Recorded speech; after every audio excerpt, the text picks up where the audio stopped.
பகுதி 2க்கு வரவேற்கிறோம். வரையறுக்கப்பட்ட விண்வெளி இயக்கத்தில் வேலை செய்யுங்கள். கன்ஃபைன்ட் ஸ்பேஸ் செயல்பாட்டிற்கு எப்படி பாதுகாப்பாக வேலை செய்வது? 1. வேலை அல்லது செயல்பாடுகளுக்கான இடர் மதிப்பீட்டை நடத்தவும். இடர் மதிப்பீடு என்பது ஒரு முறையான செயல்முறையாகும். இதன் மூலம் பணியிடத்தில் உள்ள ஆபத்துகள், சாத்தியம் அல்லது இருக்கும் இடங்கள் அடையாளம் காணப்பட்டு அதன் தீவிரத்தை மதிப்பிடுகிறது.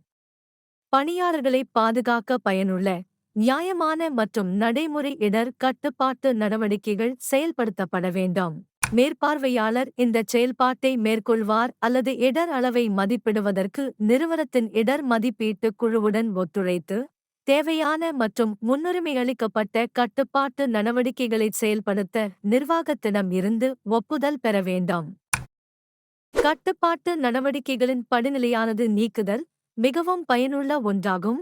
அதைத் தொடர்ந்து மாற்றி, பொறியியல் கட்டுப்பாடு, நிர்வாகக் கட்டுப்பாடு மற்றும் தனிப்பட்ட பாதுகாப்பு உபகரணங்கள் (PPE). 2. தகுதிவாய்ந்த நபரால் எரிவாயு பரிசோதனை நடத்தவும். வாயு சோதனை மூலம் வளிமண்டல அபாயங்களை எளிதில் கண்காணிக்க முடியும். இது தகுதிவாய்ந்த மற்றும் திறமையான நபரால் நடத்தப்பட வேண்டும், அதாவது வரையறுக்கப்பட்ட இடத்திற்குள் நுழைவதற்கு முன் வரையறுக்கப்பட்ட விண்வெளி பாதுகாப்பு மதிப்பீட்டாளர். அடிப்படையில், அவர் முறையே ஆக்ஸிஜன் அளவு 19.5% முதல் 23.5% வரை, எரியக்கூடிய வாயு அளவு 10%க்கும் குறைவான எரியக்கூடிய நிலை, ஏலியல் மற்றும் நச்சு வாயுக்கள் அவற்றின் அனுமதிக்கப்பட்ட வெளிப்பாடு நிலை (PEL) ஆகியவற்றை முறையே சோதிக்கிறார். நிறம் அல்லது மணம் இல்லாத நச்சு வாயுக்களை பாதுகாப்பதில் பொருத்தமான டிடெக்டர்களின் சரியான பயன்பாடு முக்கியமானது என்பதையும் தொழிலாளர்கள் அறிந்து கொள்ள வேண்டும்.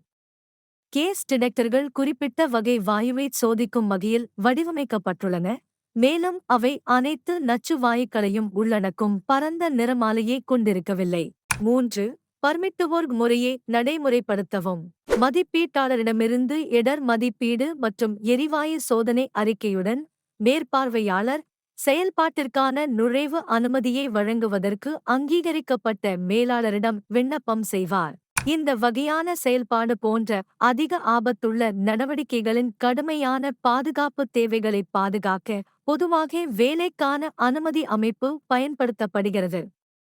சிங்கப்பூரில் உள்ள WSH வரையறுக்கப்பட்ட விண்வெளி விதிமுறைகளின் கீழ் இது கட்டாய தேவை. அங்கீகரிக்கப்பட்ட மேலாளர் அனைத்து பாதுகாப்பு கட்டுப்பாட்டு நடவடிக்கைகளையும் மதிப்பாய்வு செய்து அவரது விருப்பப்படி நுழைவு அனுமதியை வழங்குவார். நுழைவு அனுமதியை வழங்கிய பிறகு, செயல்பாட்டின் நிபந்தனை அல்லது பாதுகாப்பு நிலை தேவையை பூர்த்தி செய்ய முடியாத போது அங்கீகரிக்கப்பட்ட மேலாளர் அதைத் திரும்பப் பெறலாம். 4. செயல்பாட்டின் போது பயனுள்ள தொடர்பு. குறைந்தபட்சம் ஒரு உதவியாளராவது தொழிலாளர்களை கண்காணிக்க ஒரு வரையறுக்கப்பட்ட இடத்திற்கு வெளியே நுழைவாயிலில் இருக்க வேண்டும், அதாவது உள்ளே நுழைபவர்கள். வாக்கிடாக்கி என்பது முன்னேற்ற அறிக்கை, சம்பவ அறிக்கை மற்றும் பலவற்றிற்கான தகவல் தொடர்பு நெட்வொர்க்கை இணைக்கும் பொதுவான கருவியாகும். எதிர்பாராத சம்பவங்கள் அல்லது அவசர நிலைகளின் போது இது மிகவும் முக்கியமானது. 5. மற்ற பாதுகாப்பு ஏற்பாடுகள். போதுமான வெளிச்சம், காற்றோட்டம் குழாய், செவிப்புலன் பாதுகாப்பு, சுவாச உபகரணங்கள் மற்றும் பலவற்றை தளவாட பிரிவு மற்றும் மேற்பார்வையாளர்கள் கவனித்துக் கொள்ள வேண்டும்.